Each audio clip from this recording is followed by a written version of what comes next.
ትጽፋላችሁ። ሌላ ጊዜ ይጠቅማችኋል። ኦኬ፣ ሌላ ጊዜ ይጠቅማችኋል። የምናነሳው ነገር ምን ያህል ክሬዲብል ነው፣ ምን ያህል ተአማኝነት አለው የሚሆን ነገር ኖት ያዙ። ሁላችሁም እንዳትረሱ።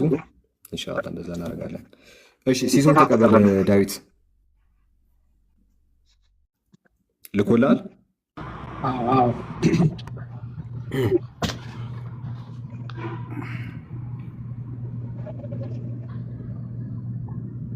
ኦኬ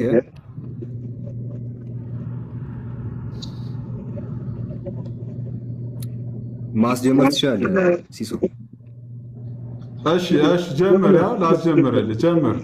ኦኬ ቢስሚላህ አርህማን አርሂም። ሰላም አለይኩም ወራህመቱላህ። ውድና የተከበራችሁ ሙስሊም እህቶቼ እንዲሁም ይህንን ታላቅ ዲቤት ለመታደም የመጣችሁ ክርስቲያን ታዳሚያን ለሁላችሁም ሰላም ብያለሁ። ዛሬ በእኔና በዲያቆን ዳዊት መካከል አንድ ታላቅ ዲቤት ይካሄዳል። እሱም የትኛው መጽሐፍ ነው ፐርፌክትሊ ፕሬዘርቭድ የሆነው፣ የትኛው መጽሐፍ ነው የተጠበቀው የሚል ነው። ጌታ አምላካችን በቁርአን ላይ ስለ መጽሐፍ ቅዱስ መበረስ ሲያወራ በሱረቱል በቀራ ምዕራፍ 2 ቁጥር 79 ላይ ፈወይሉ ለለዚነ የክቱቡነ አልኪታበ ቢአይዲሂም ثم يقولون هذا من الله يشتروا به ثمنا قليلا ለነዚያ መጽሐፉን በእጆቻቸው ለሚጽፉና ከዚያም በእርሱ ጥቂትን ዋጋ ሊገዙበት ይህ ከአላህ ዘንድ ነው ለሚሉ ሰዎች ወዮላቸው አለ። ሰዎች መጽሐፎችን በእጆቻቸው እየጻፉ ወደ አምላክ ያስጠጋል፣ የአምላክ ቃል ነው ይላሉ። በእጆቻቸው እያዘጋጁ ይህ ከአምላክ ቃል ነው እንደሚሉ እንግዲህ ቁርአን ይናገራል። ይሄ ማለት ምንድነው? እነ ማቴዎስ፣ ማርቆስ፣ ሉቃስ ሌሎችም እንግዲህ ሰዎች መጽሐፍን በራሳቸው ፍቃድ በራሳቸው ልጅ እየጻፉ ከጊዜ በኋላ ደግሞ ሰዎች ይሄ የአምላክ ቃል ነው እያሉ ይቀበሉታል።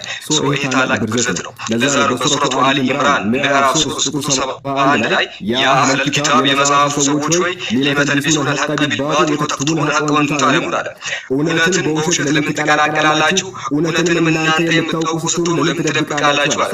የመጽሐፉ ሰዎች ክርስቲያኖችና አይሁዶች ምን የሚያደርጉት? እውነትን እያወቁ ውሸትን ይጨምሩበታል፣ ይበርዙታል። ስለ መጽሐፍ ቅዱስ መበረስ ስናወራ መጽሐፍ ቅዱስ ተበርዟል ስንል ቀደም ብለን ልናውቃቸው የሚገቡ በጣም ብዙ ነጥቦች አሉ። ከነዚያ መካከል የመጀመሪያውና አንደኛው ነጥብ ምንድን ነው?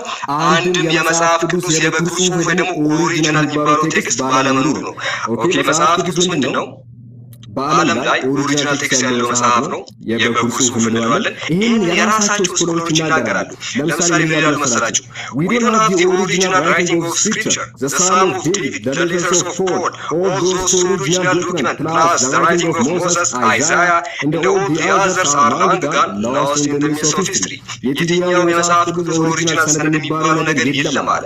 ኦሪጂናል የሚባል መጽሐፍ ቅዱስ በዓለም